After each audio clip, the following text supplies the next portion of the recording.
Munir adalah seorang aktivis hak asasi manusia yang selama hidupnya banyak memberikan kritik terhadap negara di bidang demokrasi, di bidang hak asasi manusia, dan lebih khusus lagi reformasi institusi keamanan, militer, polisi, intelijen, dalam berbagai tema. Ia juga bersuara kritis dalam urusan penanggulangan masalah terorisme, undang-undang yang dianggap represif, dan seterusnya.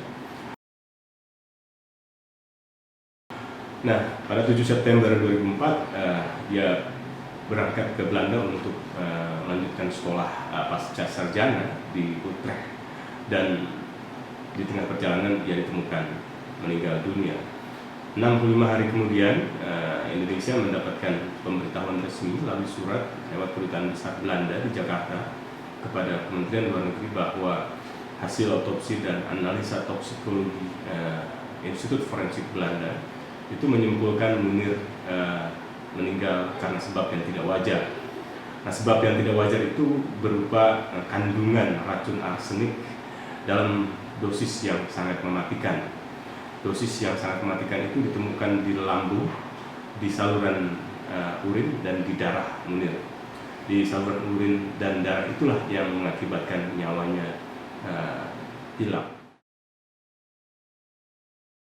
Pasca pemberitahuan Netherlands Forensic Institute bahwa Munir meninggal karena racun, banyak desakan dari publik kepada Presiden untuk melakukan investigasi yang independen dan melalui satu tim yang dibentuk di bawah Presiden. Desakan itu bukan hanya datang dari keluarga seperti Suciwati, tapi juga datang dari tokoh-tokoh seperti mantan Presiden Abdurrahman Wahid. Karena Presiden Abdurrahman Wahid mengatakan, ya, peristiwa ini adalah kejahatan yang luar biasa. Orang yang tidak bersalah tiba-tiba dibunuh di perjalanan dengan cara yang kejam. Karena itu Presiden harus membentuk tim investigasi, dan Gus Dur menyatakan dukungan. Memang sempat ada tarik ulur apakah pembentukan tim pencari fakta itu akan menguntungkan investigasi yang konvensional di kepolisian, atau justru sebaliknya dia akan mengganggu jalannya investigasi yang konvensional. Misalnya di DPR ada suara dari Pak Teras Narang itu mengatakan tidak perlulah dibentuk. Tapi pada akhirnya pada tanggal 21 November, saat itu saya masih di Belanda, saya ditugaskan untuk berangkat bersama tim polisi dan tim forensik untuk mendapatkan dokumen lebih lengkap lagi setelah pemberitahuan adanya racun arsen di dalam kandungan di dalam lambung dan darah serta urin Munir. Jadi ada rapat di Mabes Polri untuk merancang tim pencari fakta itu. Dirancanglah sebuah tim yang semula akan dipimpin oleh Syafi Marif dan Ibu Sinta Nuriyah, istri Abdurrahman Wahid dan mantan ketua pengurus pusat Muhammadiyah. Tanggal 23 Desember, akhirnya Presiden menerbitkan sebuah kepres membentuk tim pencari fakta kasus meninggalnya Munir, di mana saya juga dilibatkan sebagai anggota dari tim pencari fakta.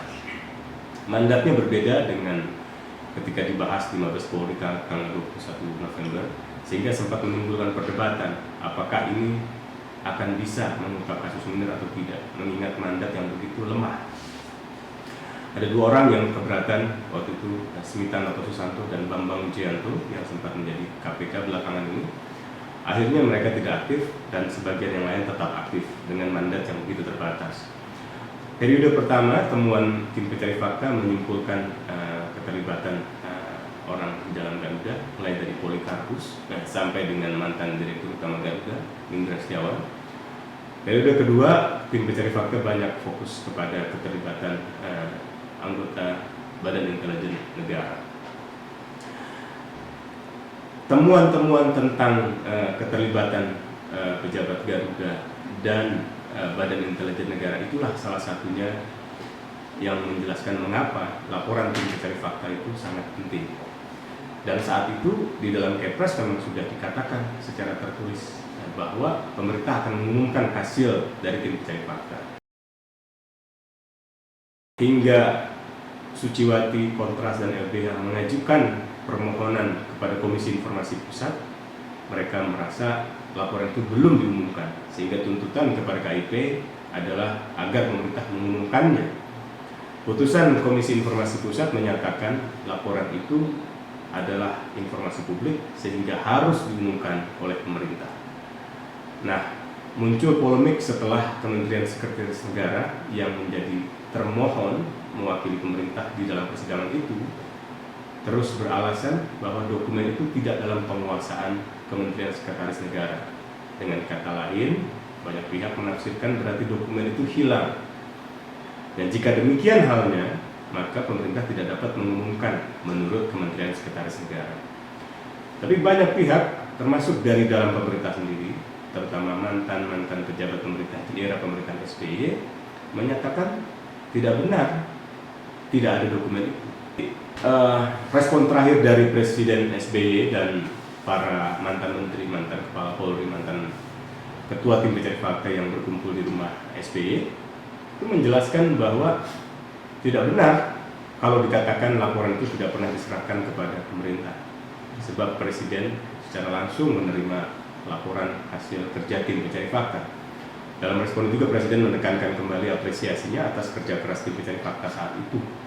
Tetapi mengenai diumumkan atau tidak diumumkannya, Presiden saat itu menjelaskan, Presiden kemarin menjelaskan bahwa saat itu laporan dipandang memiliki semacam kandungan temuan yang bersifat pro justisia, yang bersifat harus dirahasiakan kecuali untuk kepentingan keadilan, untuk kepentingan penyelidikan, penyidikan sampai dengan penuntutan, sehingga tidak diumumkan. Penjelasan semacam ini baru kita dengar kemarin. Pada tahun-tahun itu tidak, sehingga itulah sebabnya kenapa Suciwati, Kontras, LBH itu mengajukannya baru tahun 2016. Tapi penjelasan Presiden SBY kemarin itu cukup membantu mengapa laporan itu tidak kunjung dilaporkan, tidak kunjung diumumkan, meskipun tetap muncul pertanyaan di publik. Mengapa tidak dijelaskan pada waktu itu? Kenapa baru sekarang dijelaskan?